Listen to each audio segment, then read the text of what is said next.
এই যে অস্ট্রেলিয়ান বাচ্চারা খেলতেছে পিছনে দেখেন, ঠিক আছে, বাংলাদেশে ক্লেমনের মতো একটা ড্রেস পরছে, আর একটা তো ইউএস অস্ট্রেলিয়া লেখা পিছনে সামনে, রাইট? তারা যেভাবে খেলছে, যে আগ্রহ নিয়ে খেলছে, যে ডিটারমিনেশন নিয়ে খেলছে, যে সিরিয়াসনেস নিয়ে খেলছে, কচি কাচার ক্রিকেট, কিডস ক্রিকেট খেলছে, বাংলাদেশ জাতীয় দল এই টেস্টে তার থেকে কম সিরিয়াস ছিল, তার থেকে কম ডেডিকেটেড ছিল, তার থেকে কম রেজাল্ট আমার পক্ষে আনতে হবে, না আনতে পারলেও অন্তত মান সম্মানটা রাখা যাবে, সেই সিরিয়াসনেস এর অভাবে ছিল। বাংলাদেশ দল এক ইনিংসে করেছে 64 আর এক ইনিংসে 95, অর্থাৎ দুইটা ইনিংস বাংলাদেশ ব্যাট করেছে এবং এই দুই ইনিংস মিলিয়ে বাংলাদেশ দল টোটাল করেছে 159 রান, 159 রান। আর অস্ট্রেলিয়া এক ইনিংসে করেছে 210। কোন দল যদি তার একটা ইনিংসে 210 রানে অল আউট হয়ে যায়, আপনি ভাবতেই পারেন কি বাজে একটা স্কোর ভাই, 210, ওই দলটা হয়তো হারবে। বাংলাদেশ এতটা বাজে, এতটা পচা খেলা খেলছে যে বাংলাদেশ দুই ইনিংস মিলে করেছে 159, যারা ভদ্র তারা এভাবে বলে। এবং বাংলাদেশ ইনিংস এবং 51 রানে 1.5 দিনে সেকেন্ডের সেকেন্ড সেশনে মোটামুটি হেরে গেছে। আপনার 2-3 ওভার টিকেছে। এক ইনিংসে খেলেছে পুরো দল 34 ওভার, আরেক ইনিংসে খেলেছে 38 ওভার। 20টা উইকেটের পতন ঘটেছে বাংলাদেশের, 20 উইকেটস গন। এবং যার 10টা নিয়েছেন মিচেল স্টার্ক 6 আর 4, 20 উইকেটের পতন ঘটেছে বাংলাদেশের মাত্র 62 ওভারের মধ্যে। মানে প্রত্যেকটা ব্যাটসম্যান যদি আপনি গড় করে দেন কত ওভার করে খেলার সুযোগ পেয়েছিল বা টিকেছিল, সংখ্যাটা হচ্ছে 3 over. How funny, how beautiful, how amazing Bangladesh perform here. একবার চিন্তা করে দেখুন যে শরীফুল বাংলাদেশে পেস বোলিং ডিপার্টমেন্টের অন্যতম গুরুত্বপূর্ণ একজন ক্রিকেটার। অস্ট্রেলিয়ার বিপক্ষে ওয়ানডেতে 6 উইকেট নেওয়ার পরে ইনজুরি, এন্ড দেন প্রথম টেস্টে তার খেলা হইল না, এখানটায় শরীফুল খেলেছেন। After coming back from injury, the way he did, the way he proved himself better than Mitchell Starc. 6টা নিয়েছিল স্টার্ক, শরীফুল 7টা নিয়েছে। অস্ট্রেলিয়ার বিরুদ্ধে অস্ট্রেলিয়ার মাটিতে সফরকারী কোন বোলারের বেস্ট রেকর্ডের একটা। বাংলাদেশের যে ক্রিকেটাররা রয়েছে পেস বোলিং ডিপার্টমেন্টে, যারা বিভিন্ন সময় টেস্ট অভিষেকের পর থেকে খেলেছে টিল 2026 পর্যন্ত, this is the best bowling figure did by Shoriful Islam. So এই যে পারফরমেন্স, এই পারফরমেন্সটাকে আপনি ভুলে যাবেন। গ্রেট ব্যারিয়ার রিফ স্টেডিয়ামে ম্যাকাই টেস্টে বাংলাদেশ এতটা অথর্ব ক্রিকেট খেলেছে, এতটা অবিশ্বাস্য ক্রিকেট খেলেছে, এতটা কি বলবো এটাকে, লজ্জাজনক ক্রিকেট খেলেছে যে শরীফুল ইসলামের এই যে রেকর্ড একটা হয়েছে, একটা দেশের পক্ষে একটা রেকর্ড করেছেন, গত 26 বছরের রেকর্ড তিনি ভেঙেছেন, সেটা কেউ মনে রাখবে না। 7 উইকেট অস্ট্রেলিয়ার বিপক্ষে আপনি নিয়েছেন, কেউ মনে রাখবে না ভাই। I am sorry Shoriful. এবং এই সাথে সাথে কি সুন্দর মিল, lucky Shoriful getting 7 wickets, unlucky Bangladesh they got out on 0 7 times. প্রথম ইনিংসে 4টা 0, দ্বিতীয় ইনিংসে 3টা 0। যেহেতু দ্বিতীয় ইনিংসে রান একটু বেশি হয়েছে, 64 থেকে 95 গেছে, একটা 0 কম হয়েছে। এক টেস্টে একটা দলের 20 বার ব্যাট করার সুযোগ পায় 10 জন ব্যাটার, তার মধ্যে 7টা 0। আপনি চিন্তা করতে পারেন ভাই, অবিশ্বাস্য, চিন্তার বাইরে। 20 বারের মধ্যে 7টা 0, এবং এই জিরোদের নিয়ে বাংলাদেশের দল। এবং এই যে 7টা 0, এই জিরোর ক্ষেত্রেও সবচেয়ে বড় হিরো হচ্ছে লিটন কুমার দাস। তিনি 2 ইনিংসে 0 মেরেছেন। তার মানে হচ্ছে বাকি সবাই মিলে, বাকি 19 জন মিলে 5টা 0, লিটন কুমার দাস একলা 0, 2টা। একজন ক্রিকেটার খেলতে আসলেন, খারাপ সময় যাইতে পারে, বাট এটা কেমন খারাপ, এটা আমার কাছে ব্যাখ্যাতীত মনে হয়। আমার কাছে ব্যাখ্যাতীত মনে হয়, আমি জানি না কেন, আমি জানি না। লিটন গ্রেট ক্রিকেটার, অনেক বড় cricketer, I am a big fan of him really. Test ক্রিকেটে বাংলাদেশের নাজমুল হোসেন শান্ত, লিটন কুমার দাস, মুশফিকুর রহিম, দে আর দ্য আলটিমেট পিলার। সেই যে ডারউইন থেকে তার 0-র মহাযাত্রা শুরু হয়েছে, গ্রেট ব্যারিয়ার রিফের এই প্রবাল প্রাচীরের কাছে আসেও সেটা শেষ হইল না। প্রথম ইনিংসে 0, সেকেন্ড ইনিংসে 0।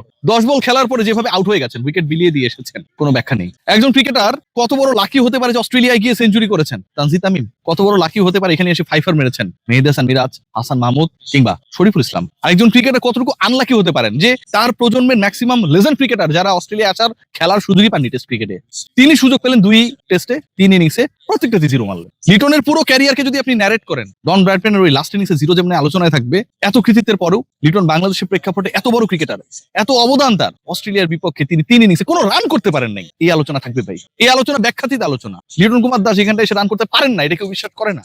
এডিলেডে অস্ট্রেলিয়ার বিপক্ষে, ইন্ডিয়ার বিপক্ষে 21 বলে 61 সম্ভবত কি একটা ইনিংস খেলেছিল না, অদ্ভুত ইনিংস ওয়ার্ল্ড কাপে। সেই লিটন কুমার দাস বল চোখে প্রপারলি দেখে না। আজকের এই ম্যাচে যদি আপনি ব্যাখ্যা করতে চান, যে নাজমুল হোসেন শান্ত, একটু আগে বলছিলাম বাংলাদেশ দলের ক্যাপ্টেন, বাংলাদেশের টেস্ট ক্রিকেটের সবচেয়ে কনসিস্টেন্ট পারফর্মার। আগের ম্যাচেও 84 মেরেছিলেন, সেঞ্চুরি না নাজমুল শান্ত কেন পেলেন না সেটা নিয়ে অনেক ডিসকাশন রয়েছে, সেটা নিয়ে অনেক আক্ষেপ রয়েছে, কষ্ট রয়েছে, ব্যক্তিগতভাবে রয়েছে যে অস্ট্রেলিয়ার মাটিতে গিয়ে বাংলাদেশের 2 জন ব্যাটার সেঞ্চুরি মেরেছে। নাজমুল হোসেন শান্ত আজকে যখন মুশফিকুর রহিমের সাথে পার্টনারশিপ হচ্ছিল, কি একটা ফাউল শট খেললেন। শান্ত এই শটটা যতবার দেখবেন, আমি বিশ্বাস করি শান্ত আমার সাথে 1000% একমত হবেন যে রিয়াসাত ভাই ঠিক কথা বলছে। কি একটা ফালতু শট খেলে জাস্ট ক্যাচিং প্র্যাকটিস করে তুলে দিলেন, বাউন্ডারি লাইনে ক্রিকেটার নিয়ে নিল। কি দরকার ছিল, শান্ত ভালো খেলছিলেন তো। এবং ওই পার্টনারশিপটা হলে বাংলাদেশ আজকে এখনো চ্যালেঞ্জিং অবস্থায় থাকতো। কেন জানেন? End of the day Bangladesh যে এতগুলো উইকেট হারিয়েছে, মুশফিকুর রহিম আনবিটেন ছিলেন, আউট হন নাই। মুশফিকুর রহিম শেষ পর্যন্ত ছিলেন, শান্ত ছিলেন না, বাকিরাও টিকতে পারলেন না। যেই ছেলেটা টেকার কথা ছিল এবং টেকার সেই স্বপ্ন তিনি দেখিয়েছেন, 31 করেছেন দলের হাইস্ট, সেটাই কি চমৎকার ব্যাট করছিলেন ক্যাপ্টেন আমার কাছে মনে হয় টেস্ট শেষে ক্ষমা করতে পারবেন না। বাংলাদেশ দল নিয়ে মানুষ অনেক আলতু ফালতু কথা বলে এবং এটার কারণ রয়েছে। দেখুন, এই ম্যাচটা দেখার জন্য বাঙালিরা কত দূর থেকে এসেছে, পার্থ থেকে, ডারউইন থেকে, এডিলেইড থেকে, ব্রিসবেন থেকে, সিডনি থেকে, মেলবোর্ন থেকে, কোথায় বাঙালি নেই যারা আসেন নাই। স্যাটারডে সানডে টিকিট বুক করেছেন, হাই প্রাইসে বিমানে অ্যাকোমোডেশন অ্যারেঞ্জ করে রেখেছেন, আজকে তারা চলে যাবেন চিন্তা করছেন, সেই টিকিট পাচ্ছেন না, ব্যাক করার করবেন সারাদিন। হুট করে অস্ট্রেলিয়া ভিজিট করতে আসলে ভালো লাগে যে আমরা দেখতেছি, ছবি তুলতেছি, কিন্তু এরা তো অস্ট্রেলিয়ায় থাকে রে ভাই, কোনো কাজ কাম ছাড়া এদেরকে হোটেলে ভাড়া দেওয়া লাগে, হাজার হাজার ডলার খরচ করে শুধুমাত্র বাংলাদেশ দলের পারফরমেন্স দেখার জন্য যে মানুষগুলো এসেছে। বাংলাদেশ যখন এরকম পারফরমেন্স করে না ভাই, 5 দিনের ম্যাচ আপনি 2টা দিন পুরা খেলেন, 3টা দিন খেলেন, 4টা দিন খেলেন, 4.5 দিন খেলেন, 1.5 দিনে হেরে যাবেন, 62 ওভারে বেশি খেলতে পারবেন না, 2 ইনিংস মিলে 159 রানে বেশি করতে পারবেন না, 20 বার ব্যাট করতে নেবে 7 বার আপনারা জিরোতে আউট হয়ে যাবেন। অস্ট্রেলিয়া 210 এক ইনিংসে করেছে, সেই রান টপকাতে না পেরে ইনিংস ব্যবধানে আবার হারা লাগবে 51 রান প্লাস ইনিংস। এই অপমান, এই শেম, এটার ব্যাখ্যাটা কি? বাংলাদেশ দল নিয়ে আসলে যত আলোচনা করি তত বেশি হতাশ হতে হয়। এই যে একটা দারুণ অনুভূতি, টেস্ট চ্যাম্পিয়নশিপের ফাইনাল খেলা নিয়েও আমাদের নট আউট নোমান ভাই সমীকরণ বের করে ফেলছে। এই পারফরমেন্স দেখার পরে সেই স্বপ্ন, সেই সমীকরণ আলোচনা করতে গেলে হাহারি এখান গালি ছাড়া কোনো কিছু কপালে জুটবে না। আজকে বাংলাদেশের এই পরাজয় চোখে আঙুল দিয়ে দেখে দিয়েছে যে বাংলাদেশ টেস্ট ক্রিকেটে হয়তো ভালো করার চেষ্টা করছে, ভালো করছে, ইনফ্যাক্ট ভালো করছে, সেটা আবার হয়তো না, সেটা ডেফিনেটলি ভালো করছে। বাংলাদেশ পাকিস্তানকে ব্যাক টু ব্যাক হারাচ্ছে, বাংলাদেশ অস্ট্রেলিয়ায় গিয়ে অস্ট্রেলিয়ার বিপক্ষে জয় পাচ্ছে, বাংলাদেশ কত বছর আগে নিউজিল্যান্ডকে তাদের ঘরে গিয়ে হারিয়েছিল, definitely they are doing pretty good. But তারা যেভাবে তাদের পারফরমেন্স, তাদের মান সম্মান ডুবাচ্ছে, একজন ক্রিকেটার আপনি ভাবতে পারেন বাংলাদেশ একটা সময় পেস বোলার পেতো না, সেই জায়গায় শরীফুল, হাসান মাহমুদ কি পারফরমেন্স দেখিয়েছে। 5 উইকেট পাচ্ছে অস্ট্রেলিয়ার এই ব্যাটিং ডিপার্টমেন্টের এগেইনস্টে, 7 উইকেট পাচ্ছে বাংলাদেশের পুরো বোলিং ডিপার্টমেন্টের 26 বছরের ইতিহাস ভেঙে দিয়ে। সেই জায়গায় ব্যাটাররা যখন এইরকম লজ্জাজনক পারফরমেন্স করে, দল যখন ভরাডুবির শিকার হয়, তখন সেটা নিয়ে সমালোচনা হতে বাধ্য। বাংলাদেশের ব্যাটিং কোচকে অনেকে অনেক আকাশে তুলেছিলেন লাস্ট ম্যাচের পরে। আমি মনে করি দ্যাট ওয়াজ আ ফ্লুক।